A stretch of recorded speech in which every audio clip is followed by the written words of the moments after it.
Hey everyone, I'm back, and today we're going to be talking about Shakespeare in Love and a channel update. And I'm just going to get this channel update over with right out of the gate because this video was actually supposed to be my Blu ray collection video. And you might be wondering what happened with that. And the problem with that is my audio messed up and everything was just out of sync in the second half for some reason. Don't know what happened there. And I was just running into some technical difficulties. And unfortunately, because of all this, my collection video is going to have to be delayed. I considered splitting it into two parts, but I just felt as though the way it was cut together and where it got cut off just felt as though it would make more sense to just have it as a one whole video. So expect that to be sometime later this month. My goal is to get it up before March 1st. So look forward to that, but until that day comes, you're just going to have to wait, unfortunately. And in the meantime, you get to hear me talk about Shakespeare in Love, a movie that I did not like. It won Best Picture at the Oscars, came out in 1998, and has a good cast, and I like the cast overall. Judi Dench, I thought she was good. Ben Affleck, Colin Firth. Jeffrey Rush is in it too, and can't forget about Gwyneth Paltrow and Joseph Fiennes. The cast isn't really what's dragging this movie down. It's more or less the script. It just offered me nothing. I was just watching a movie that had music that didn't connect with me. The story didn't connect with me. The characters didn't connect with me. And as a result, the movie was just very boring and I couldn't get into anything that it was doing. I didn't care about the, I guess, small scale of it. There's this drama that, oh, this play is being shut down and the guy's going bankrupt and he's trying to make things work. And it's like, oh, there's a bit of a romance in here. And it's kind of shaping out to the writing for the play that being Romeo and Juliet. And we'll see how that turns out. And the two main leads, I just didn't buy their chemistry. I don't really feel as though they had much of a character to play other than they're just characters in a movie that are in this time period and they have things to do, I guess, and that's all there is to them, really. I don't really feel much passion from any of these characters. Not because it's poorly communicated through the performances necessarily, but also it just doesn't have any real justification for why anything is happening in the way that it was. Like, I just didn't feel the emotions that I was trying to get at. And speaking of emotions, this movie is supposed to be a romantic comedy in a sense. Like, there's a little bit of humor in there, but mostly a romance drama.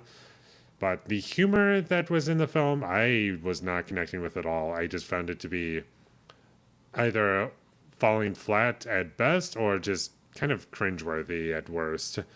Luckily, most of it just fell flat, but there were a couple moments where I was just, ugh, it just really did not land for me. And about 20 minutes into this movie, I genuinely wanted to just shut it off because I knew this was going to be just a huge waste of time. And luckily, this movie was on Netflix, so I had the option to watch it in 1.5 times speed. And that definitely improved my experience. Otherwise, I would rate this movie a lot lower, probably, if I had watched it in one time speed. But still, it's not a good movie, whatever speed you watch it in. Probably. I might have to get back to you on that if I watch it in two times speed up, but I am not watching this movie again. I have absolutely no desire. It wasn't offensively bad. It was technically well made. There wasn't any editing choices that stood out to me as terrible. It looked like it was set in the 1500s. It was a costumey movie. It was a movie that had some okay scenes, like the audition scene that was all right. And that's about all of my positives. The film also got very repetitive after a certain point, and once you get to the idea of what's going to happen for the rest of the movie does very little to change things up, and it's just on loop the entire time. Like, Shakespeare wants to be with this girl that wants to be in the play because she wants to be an actor, and they're trying to cover that up, and they love each other, but they can't be together, and that's the whole movie. And this movie definitely felt like Oscar bait to me. Like, this was a film that the Academy probably would have loved when they saw it, because it just feels like it's a movie going for, oh, don't you see this great moment or these big parts that are like important to the story? Whereas if you just focus on that, you also start to realize there's really nothing going on when it comes to the emotional experience behind it. Or at least that was my experience while watching it, because I just felt nothing throughout this entire movie. I was so bored that I could barely pay attention at times, and it was a movie that I felt like I've seen a million times before, and it offered me nothing, like I've said already.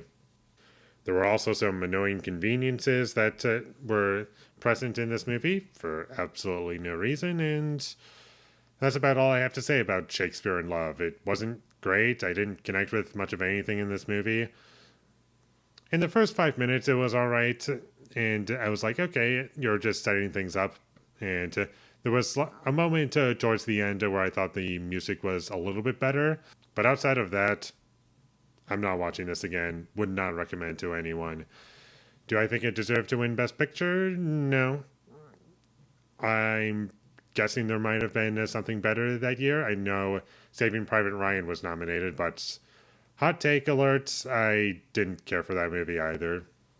I haven't seen The Thin Red Line. That's supposed to be good, but definitely would not be my pick. I'll just put it that way. So skip this movie if you ever come across it. It's currently on Netflix. If you want to check it out, there's a way to do so, but not for long. It's only going to be up there for like a couple more days once this video comes out, and that's all I have to say about it. So with all that being said, I'm going to give Shakespeare in Love a 4 out of 10. Thank you for watching my videos. As always, if you enjoyed this review, be sure to leave a like and comment down below your thought of Shakespeare in Love, and my social media links, they will all be in the description, so follow me there. And last but not least, subscribe to be a part of Foley Nation, and I'll see you when I get my next review up, and that is going to be for, speaking of Oscar movies, Sentimental Value. So look forward to that, but until I get that up, thank you for watching and have a great day.